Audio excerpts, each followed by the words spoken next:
So here we are in Heroes of Hammerwatch. I'm going to go ahead and do a single player game as we review this game and just basically show you a good 20 minutes or so of footage of how this game plays. It is an extremely good game. I love this game quite a bit. So let's go ahead and create a new character. There are several different characters that you can choose from. There's a paladin, an archer, or a ranger, I guess. A sorcerer, a warlock, a thief, a priest, a wizard. Now, each of these have their own unique skills, strengths, and weaknesses. So, for example, the wizard's extremely high in damage, but low in survivability. Paladin, kind of the opposite way around. He's melee, so he actually does good damage, but he's not very good ranged and dealing with lots of groups. So, for fun's sake, let's go ahead and go with the ranger. Down here is all the different skills that they'll be able to get. So, for example, you got your basic fire that hurts, explosive bombs that damage, grasping roots, flurry of arrows where he spins and does a lot of damage. So lots of cool things. Let's go ahead and pick him. You can, again, customize these characters. So cloak, make him green, maybe kind of make him look like a ranger. I like the black hair. That's cool. Sure, yeah. But now you gotta check this out. This is my favorite part of the game. Jasana.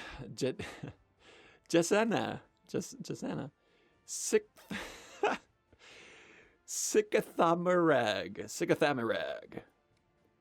Jaristefella. Drake. Okay, we are going to go as Drake. Change this picture to look like Drake. Yes, Drake. There we go. So we dive right in. It'll put you inside of a town, which is your base of operations. Every time you die, you will come back to this town. And as you go, here, let's look at this map here. There's a lot of different things. There's a wizard shop that will upgrade magical damage. There's an anvil that if you have any gold, let's go here. I can actually increase permanently my weapon damage and things like that. But all of this isn't unlocked at the very start. You actually have to go through the dungeons, collect ore, and upgrade it. Let me go ahead and show you this. These are all the upgrades that I've gotten. I've played this game for close to 100 hours now. Love it. Great game. It's starting to get old now after 100 hours, which is pretty good, right? But it took me probably about 30 hours to unlock all of these items, or all of these upgrades in the town. So there's a lot of different cool things there. Over here, I have some skills that I'm going to go and buy. I have 24 stars, meaning I get to kind of upgrade. When you go through, you're not going to have this many right from the get-go. So let's go ahead and go here. I could increase damage if I want to, get evasion. Primary attack has 5% chance to crit. Flurry of arrows. I'm going to just get some cool skills here, and then I kind of like that crit. Evasion, sure. A little bit more survivability. Now this guy, let's see what he says. Oh, this is new. That or I just haven't seen him for the 100 hours that I've been playing. You can actually go and change. Why would you ever change your name from Drink? There we go. Drink. And throughout the town, there's some guys that you could go talk to. This guy just shows me basically my accomplishments. So let's go and look at these accomplishments. As you get these, you will actually unlock more passive experience points for all of your characters. So that 24, typically you won't start with hardly any. And also, as you defeat the game with different characters, you start to get these permanent buffs across the board. So my cleric is giving me a 1.4 health regen per second, which is huge. 2% 2 mana regen across all heroes, increased gold find. So there's a lot of cool things. So the more you play, the more powerful all of your characters can become. This fountain, I can throw money in if I want and kind of increase positives or increase negatives. So for example, let's do something funny. More elite enemies. Yes, let's do that. So it's going to be harder. Consumables, less effective. There's a lot of different things.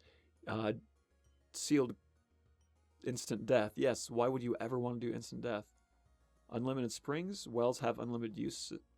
Glass walks. This kind of opens up cool things. Plentiful gifts. Increase chance of finding things. I'm just going to do... I actually just kind of want to do negatives just to show you. So if it's too easy of a run, you can always do that. And it makes it a little bit more fun. Down here, I have a brewery in which I can gamble if we want. We can go and throw some coin down. Very skilled. Oh, I am out of money. I can't gamble. Well, there you go. And there's also potions that you can buy, or brews that you can buy that will change only one run. So increase skill power at the cost of resistance. Increase gold gain at the cost of -5 health regen while standing still. So lots of cool different things that you can do. And so let's go ahead and dive into the dungeon and see. We're just going to try and do a run and look and see how that looks. So already right off the bat, this should be looking very familiar. This should look just like Hammerwatch. Now, the differences are abundant. There's a lot more variation in enemy type.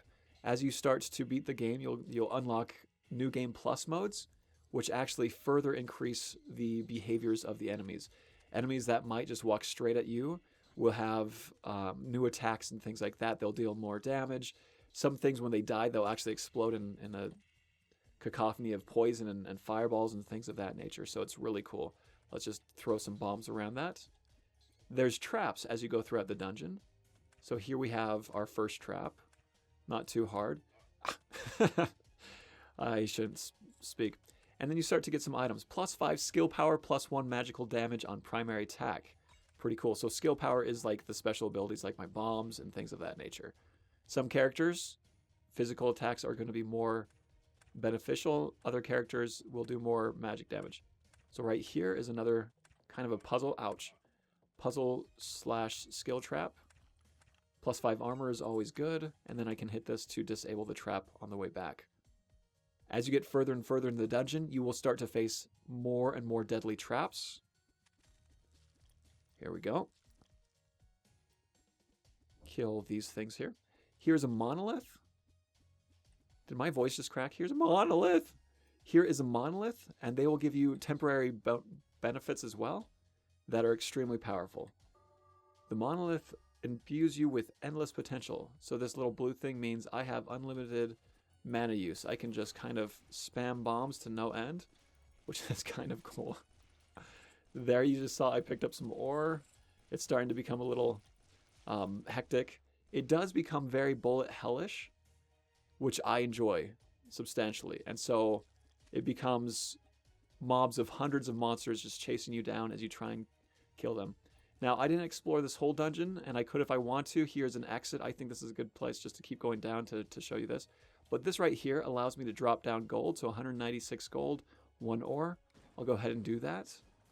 And that'll go back to town, and I will not lose that. So every run, even though I'll die and lose all of these items and things like that, I will keep my experience, I will keep my gold, I will keep my ore. And so that is a fun, persistent nature thing. All right, let's go ahead and kill these things. Now, these spiky things are those elite units. They have more armor. They deal a lot more damage. I still have this persistent bombs of death. Here's a fun little trap I'm going to try and get through. Ah! So you saw right there, I just ran through the spikes and almost died.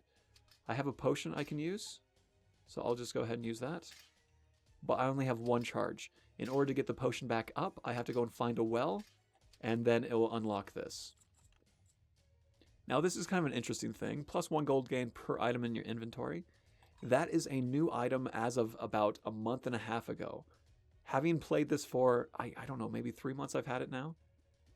They've done a lot of substantial updates with very big changes to it. It's not small changes by any stretch of the imagination. They've added more items. They've added different things within the town to upgrade your character. And it's been extremely impressed by the developers. And I love supporting developers who support games because I know that I'm actually not only buying a quality game, but I'm buying the promise too that this game is just going to get better and better. Now you'll see most runs, my friends and I will go and we'll get every single coin like this. Which leads me to my next point. This game is fun by itself. I could get several hours of enjoyment out of this. But with a friend, as we were kind of leveling up our characters together, it was so much funner multiplayer. You can play up to 4 players at the same time. There is kind of a hack that almost everyone knows that you can go into the console and you can kind of edit the game. And it's not considered cheating. Like, the devs aren't trying to actively stop this, which is kind of cool. It's just kind of like an easy mode. But you can go and get it so that there's up to, I think, 20 players within one instance at a time. And so it just kind of makes it this crazy melee of death, and it's kind of fun. Here you have a shopkeep where you can buy items. Now, the downside to this is you'll have less gold to send back. The upside is you'll have more items to keep you alive. So plus 10% evasion, plus 5% armor. And I don't have enough money for anything else, so that sounds good to me. Over there, you can see a fountain. I can go and fill up my potion with that as well. And so the game is a lot of resource management. Can I survive long enough to get, to the end of the game? And it's pretty generous with what they give you. But as you start to go farther and farther, the bosses and the monsters become ridiculously hard, which I just absolutely love. Here we have a death thing right here because I'm trapped. And if there was a lot of monsters coming towards me, I would have just ultimately got pinned down and died. I do want one more item before I go on because even though this is a fast run, I'm very unsurvivable at this level. And so all the items I can get will help me live a little bit farther. And so within this, you've already seen several different traps. The traps just get more and more unique as you go on. There's traps that make you dizzy, and so it like inverses your controls. There's traps that deal more damage, shoot fireballs. There's traps that are kind of puzzles and things of that nature. There's traps that after you get the chest will activate, and so getting to the chest is easy, but getting away from the chest is extremely hard. Now we are on the third level. Each stage will have basically 3 levels or 3 floors. Each floor gets harder and harder progressively. Floor 3 typically starts throwing mini bosses at you, which buff the enemies around them, and they're very hard to take down. The mini bosses do have a chance. There's one right there. He's sleeping. Let's kill everything around him that I can first. And I still have the super bombs for a little bit longer. You can see that he buffs the enemies around him, and then when he dies, he also dropped a spawn. Now, he was pretty easy because I had those bombs, and why not use them, right? That's kind of fun. But they are hard to take down, and if you get a lot of them all at once, you can get more than one boss at a time, and it becomes very difficult at that point. Go ahead and turn off that trap, open the chest. +2 health regen, which is huge. All right, so something else that's fun is as you beat the different bosses, there is an opportunity to skip floors. So on the very first floor, there will be this magical gate that will take you to an arena. The arena is short and gives you a lot of different items, but if you're able to survive the arena, it will take you down to the next stage, basically. And so you don't have to spend 2 hours trying to get through every single floor, and it does take about an hour to 2 hours to get through all the floors if you ran through them sequentially. You can stop at any time. You can turn off the game and come back to where you left off, so you don't have to do it in one run. But if you do get to the point and it's like, this floor is way too easy for me and I don't need to do this stage anymore, I can just skip this and it will give me items, so I don't feel like I'm losing out. Very smart design choice from the devs there. Now we're about to get to the boss. Oh, this is a cool puzzle. Before I do that, so push the little switches there, and you'll see the different order. And so it was this, and then this. Watch me die. Oh, almost died. I just ran too late. +10 attack power. Pretty cool. What was I saying? Before I get to the boss? Oh, after I get to the boss, we're going to talk about the pros and cons of the game design, because that's kind of what we care about. It is a fun game. On the scale from 5, I don't like giving it a score, basically. It's just great. It is a great game. I've gotten a lot of hours of enjoyment from it.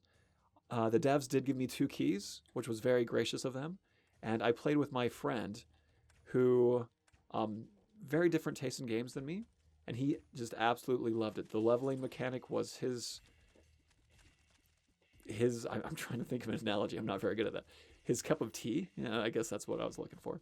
It was his cup of tea. He just loved the mechanic of persistence, of being able to do a run really short with me and then go about his day, but still have that persistent character. He likes RPGs, I guess, and he likes that permanent growth. So it's much more fun with a friend, and I'm going to die maybe. Ooh, live. All right, I got cocky. I was kind of thinking I had a higher level character there. And so I just ran. I'm used to level 25, level 30 characters where I have almost unlimited mana because my mana regeneration is so good and it's so high. Like I was saying, It's a great game. I would definitely recommend it. Full price, half price, whatever. I would pay full price for this game, which is saying something. I'm a math teacher. I don't have oodles of money, and so what I spend my money on as far as video games go, I'm very conservative with that manner. But this game is awesome. There are a few downsides to it, obviously, and we will try and talk about those after I get to this boss, which is just around the corner if I can kill these things. Here we go. All right, just a handful more of monsters. And I made it.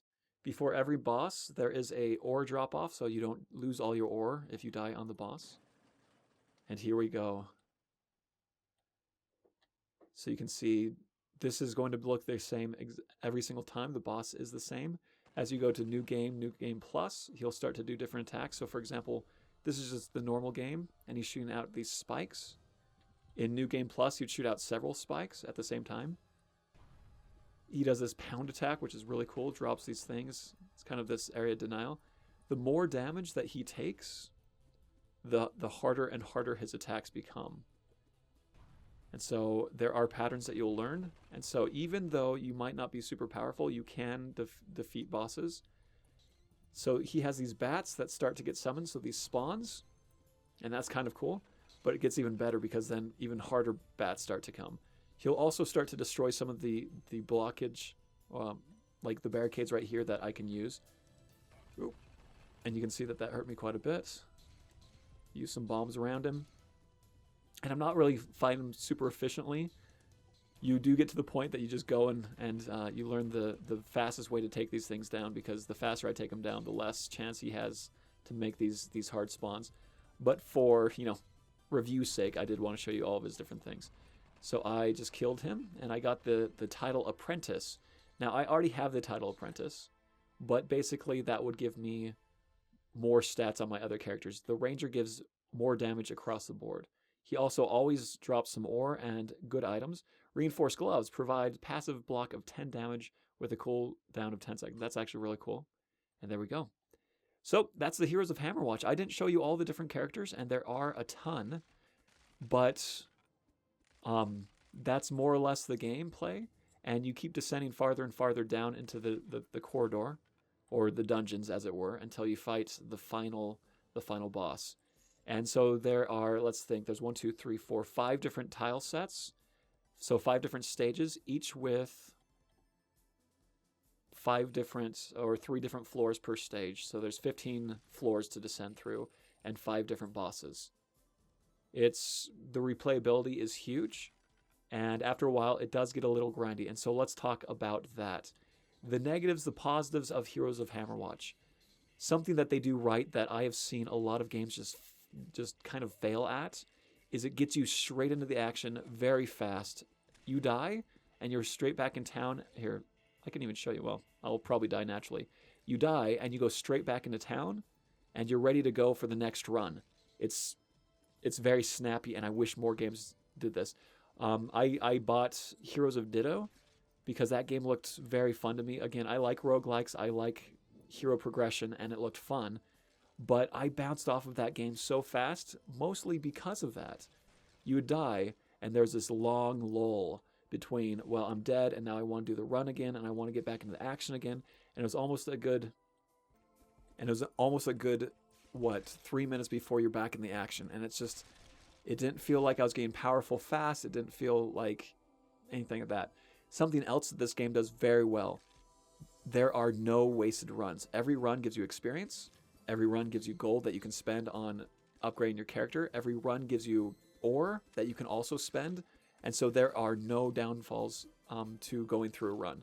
I hate roguelikes where you spend 3 hours and then you have nothing to show for it. Now, if the gameplay is solid, that's awesome.